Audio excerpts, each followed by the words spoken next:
Good morning, आदाब, सत श्री अकाल। कैसे हैं आप लोग दोस्तों? हम पढ़ रहे थे डायरेक्ट मैथ। अभी तक हमने पढ़े थे डायरेक्ट मैथ में असर्टिव सेंटेंसेस।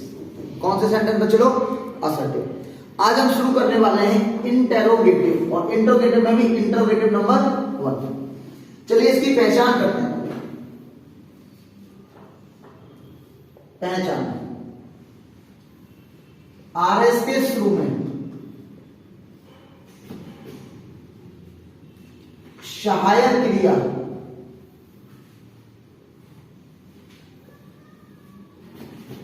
लगी रहती है और अंत में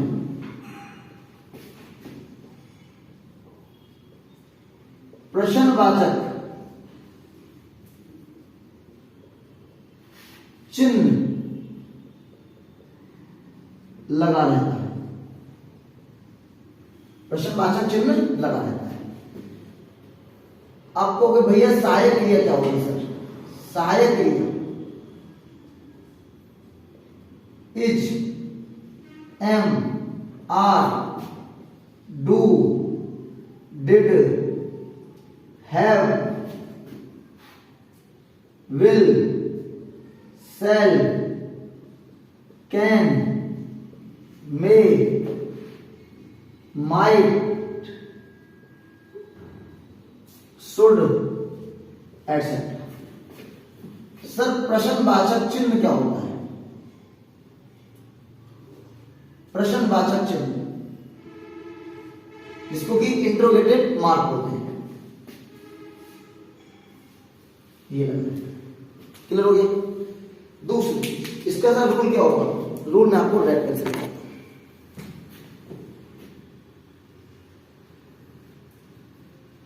सब्जेक्ट आपको आस्क लगाना है। आस्क नहीं, आस्क नहीं, आस्क नहीं, आस्क मत लगाना। प्लस ऑब्जेक्ट प्लस इफ या whether plus subject plus verb according to rule plus object, और अंत में हम फुल स्टॉप लगाएंगे। देखो पहले मैं आपको एक बात बता दूं, यहां आस्क क्यों लगाएंगे? पहला पॉइंट,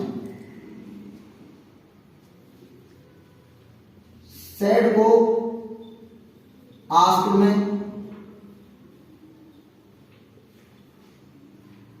बदल देते हैं क्योंकि सैड का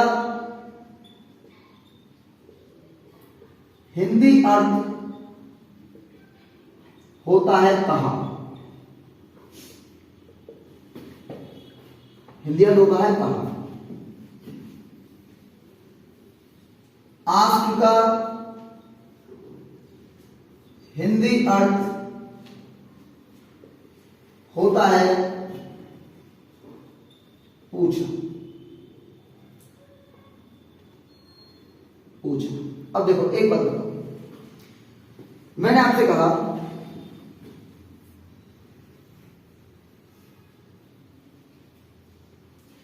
Rahul said to Tushar, have you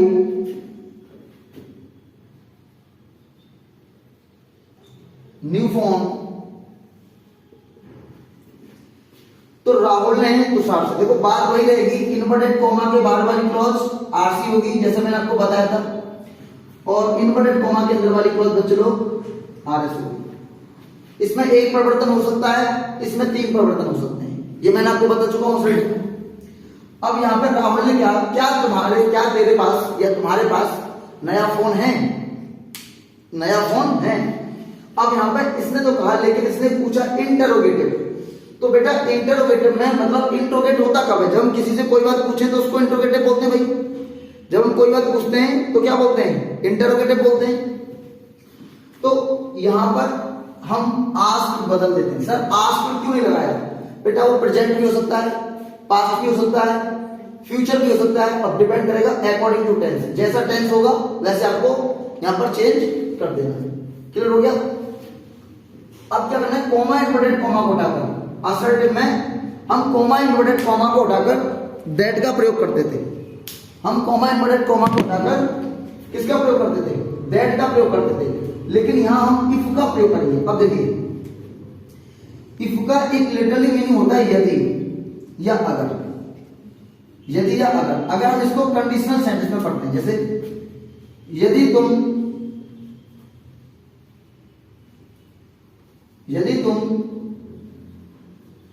tuition में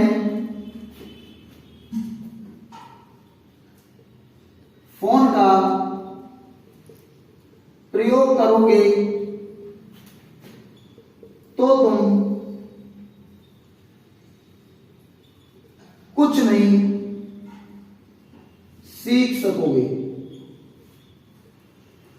यदि तुम ट्यूशन में फोन का प्रयोग करोगे तो तुम कुछ नहीं सीख सकोगे। तो यहां पर अगर मुझे इस सेंटेंस को ट्रांसलेट करना है तो if you use phone at या इन ट्यूशन, तो के लिए comma, you will not learn any.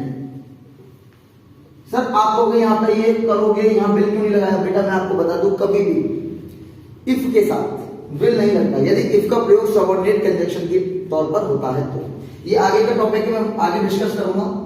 अब यहां पर इसका मतलब क्या है, यहां पर इसका मतलब क्या है, यदि या अगर। लेकिन अगर मैं यहां पर इसका लिटरली बात करूं तो इसका मतलब क्या है, कि क्या, कि क्या। अब देखो जरा सुनो मेरी बात को। राहुल ने तुषार से कहा have you new phone, inverted comma में है। अब इसको बाहर निकालना, तो देखो हम इसको बनाते हैं। तो राहुल आस्क्ड, अब इंटरोगेटिव है, इंटरोगेटिव मतलब पूछेगा, पूछने की मीनिंग आस्क होती है। थर्ड सेकंड फॉर्म, तो सेकंड फॉर्म लगा देंगे हम। राहुल ने तुषार से पूछा कि क्या तेरे पास, कि क्या तुम्हारे पास, जो भी बोलते हैं अपना फ्रेंड सर्कल है, कि क्या तुम्हारे पास, कि क्या। अब यहां कि क्या के लिए क्या लगाएंगे हम, इफ। अब यहां पर आएगा you second person pronoun change according to object. Object है तुषार, तो हो जाएगा ना ही। ये पास्ट में, तो ये हो जाएगा हैड, और ये न्यू फॉर्म। क्लियर हो गया? देखो अभी मैं आपको एक बात बताता हूं, इसको मैं बीच में से मैं डालूंगा।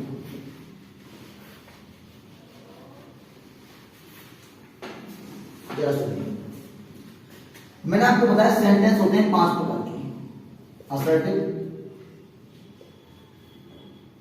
इंटरोगेटिव,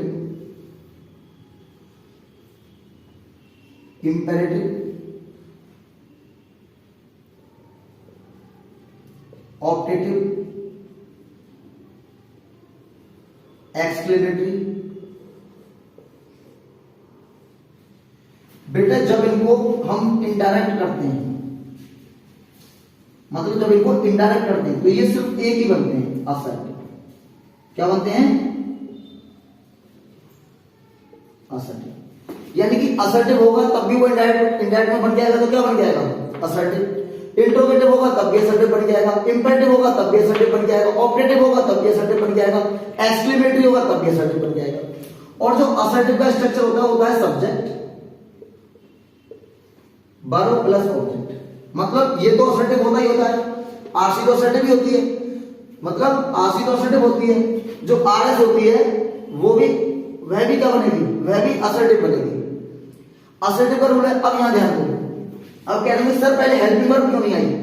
देखो बेटा, अगर हेल्पिंग वर्ब को सब्जेक्ट से पहले लगा दोगे, इंट्रोगेटिव का रूल क्या होता है कि सहायक क्रिया को सब्जेक्ट से पहले लगा देते हैं।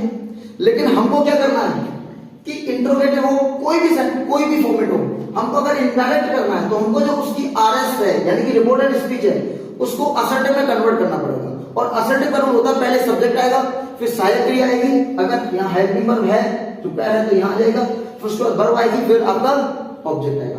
तो यहाँ पर हमने क्या लगा दिया। अब कहेंगे सर कुछ सबसे बड़ी कॉमन गलती क्या होती है, इसको उतार देते हैं। नहीं भाई, ये नहीं करना है। आपको जब इनडायरेक्ट बना दिया तो आपको यहां पर बेटा क्या करना है, फुल स्टॉप लगाना है। क्यों लगाना है? क्योंकि सर असर्टिव में तो फुल स्टॉप लगता है।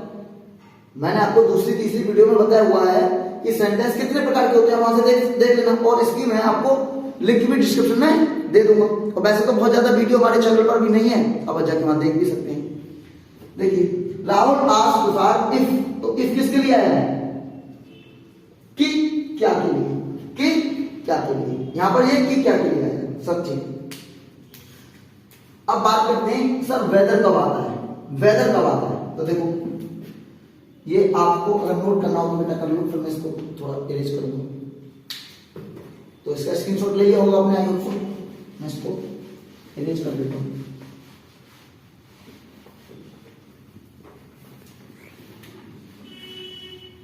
यदि आरएस के अंत में और नॉट लगा हो तो हम इफ के स्थान पर वेदर का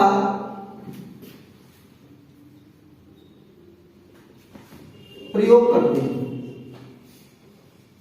किसका प्रयोग करते हैं दोस्तों? वेदर का प्रयोग करते हैं। देखिए मैं इसी में बदल देता हूं, have you new phone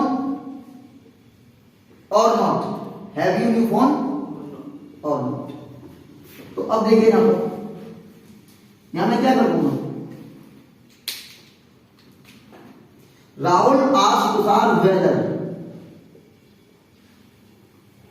he second person change according to object, object है तुषार, तुषार है लड़का, लड़के के लिए सब्जेक्ट कैसे आएगा? ही हैड न्यू फोन और नॉट। तो आप कह देंगे सर इफ कब आएगा, वेदर कब आएगा? ये बात मैंने आपको बता दी। जितने भी आपके डाउट हो सकते हैं एज फॉर मे पॉसिबल, मैं उनको बच्चे लोग बता चुका हूं, ठीक है। अब यहां पर क्या होता है, एक और बात आती है,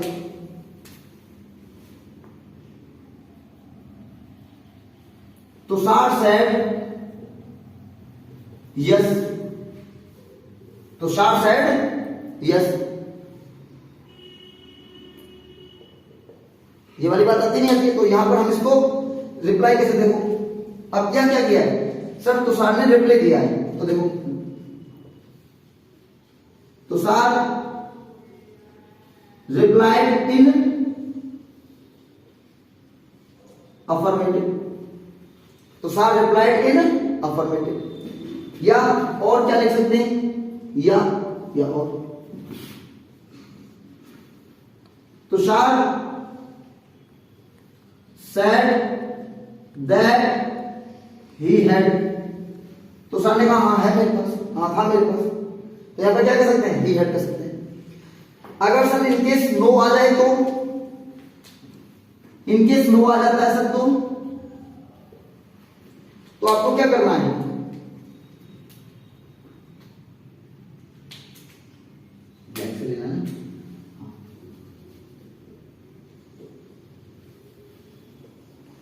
रिप्लाई नेगेटिव हो जाएगा। और तुषार सैड, ये सैड है बेटा, Tushar said that he had no, या ही हैडंट। क्लियर हो गया? हैड नॉट लगा देंगे, हैडंट लिख देंगे। तो मैंने आपको यस नो का भी आपको बता दिया, रिप्लाई इन अफर्मेटिव कह सकते हो या उसका सेंस लगा के कुछ भी कह सकते हैं। इनके बहुत सारे प्रैक्टिस करेंगे। चलिए तो इसको मिटाते हैं बुक को।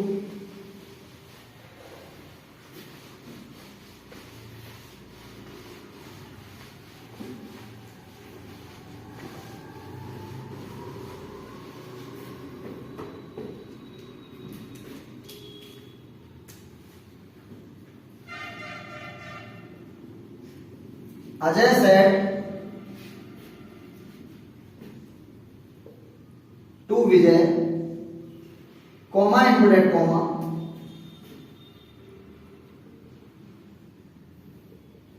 will you go to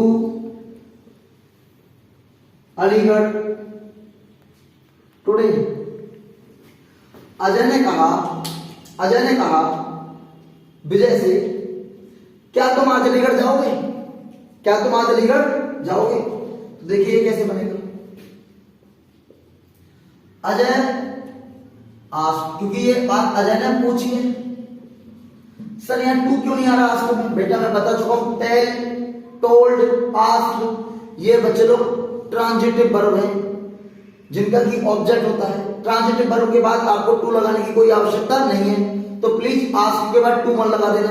ये बहुत बच्चे गलती करते हैं, पूरी साल ट्यूशन पढ़ते हैं, पूरी साल मेहनत करते हैं और पेपर में जाके नंबर कटवा जाते हैं। आपको ऐसा नहीं करना है, आपको डिफरेंट होना है उनसे।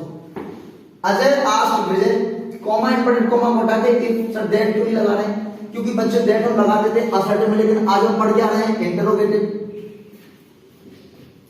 You second person pronoun change according to object, object Vijay, Vijay लड़का है तो यहां हो जाएगा ही, और इधर बिल का हो जाएगा good. Go to Aligarh today का हो जाएगा दैट डे। अगर सर इसमें और नॉट होता तो बस क्या करते? बैदल लगा देते। क्या करते? बैदल लगा देते।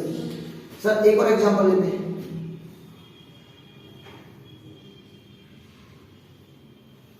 Neha said to Nisha, comma important comma, are you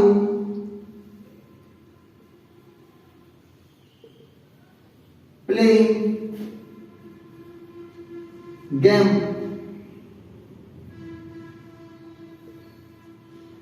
game आजकल वैसे भी बहुत ट्रेंड में है, सब लोग गेम खेलते हैं। तो देखिए, नेहा आस्क्ड निशा इफ, अब क्या हो जाएगा? सी, और यहां पे क्या हो जाएगा? वर नहीं होगा, क्योंकि आर यू का प्रयोग एक वचन के लिए किया जाए या बहुवचन के लिए, यानी सिंगुलर के लिए या प्लूरल के लिए, आपको वर्ब हमेशा प्लूरल का यूज करना है, ठीक है। लेकिन अब वर्ब कैसे आएगी? According to subject. तो वाज प्लेइंग गेम, और अगर यहां और नॉट कह दे तो सर, तो आपको यहां भी और नॉट लगा लेना है, और यहां इफ की जगह क्या लगा देना है? वेदर लगा देना है। क्लियर हो गया? इफ ये क्या लगा देना है? वेदर लगा देना है। बात समझ आया नहीं आया? तो उम्मीद करता हूं ये टॉपिक आपको समझ आया होगा। बस एक छोटी सी बात है जिसको मैं आपको समझाता हूं, उसको समझने की कोशिश करो, जो इस डायरेक्ट इनडायरेक्ट का इंट्रोगेटिव का मेन पॉइंट है।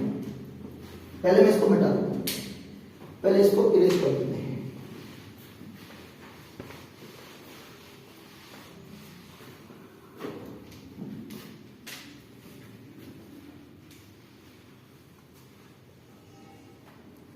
Yes said to Vivek, do you know me? Yes ने विवेक से कहा, क्या तुम मुझे जानते हो? अब देखिए, यस आस्क्ड विवेक। अब कोमा इंवर्टेड कोमा हटा के हम इफ लगाएंगे, क्योंकि और नॉट तो लग नहीं रहा है। इफ लगा लिया हमने, you second person pronoun change according to subject, subject क्या? विवेक, तो यहां पर ही आ जाएगा। अब यहां हम डिड कर देंगे, नो, और me first person pronoun change according to subject of RC, RC का सब्जेक्ट है यस, यस लड़का, उसके लिए हो जाएगा हिम। और सर क्वेश्चन मार्क को हटा देते हैं। क्या ये सेंटेंस सही है? नहीं, ये सेंटेंस गलत है। सर कहां गलती है? इस चीज में, इसमें गलती। कैसे? देखिए, अभी हमने आपको बताया डू का डिड कर देते हैं, डू का डिड कर देते हैं। सर हमने डिड कर तो दिया, देखो मैंने आपको बताया था प्रेजेंट इंडेफिनिट होगा तो उसको पास्ट इंडेफिनिट में कन्वर्ट करेंगे। किसमें कन्वर्ट करेंगे? पास्ट में। लेकिन दोस्तों पास्ट इंडेफिनिट में इसमें भी तीन फॉर्मेट होते हैं, सब्जेक्ट, वर्ब की फर्स्ट फॉर्म एस या एस प्लस ऑब्जेक्ट। ये वही विजुअल हो रहा है, विजुअल है, वैसे नोट नहीं करना, जिसमें आपको समझाने के लिए बता रहा हूं। Negative, subject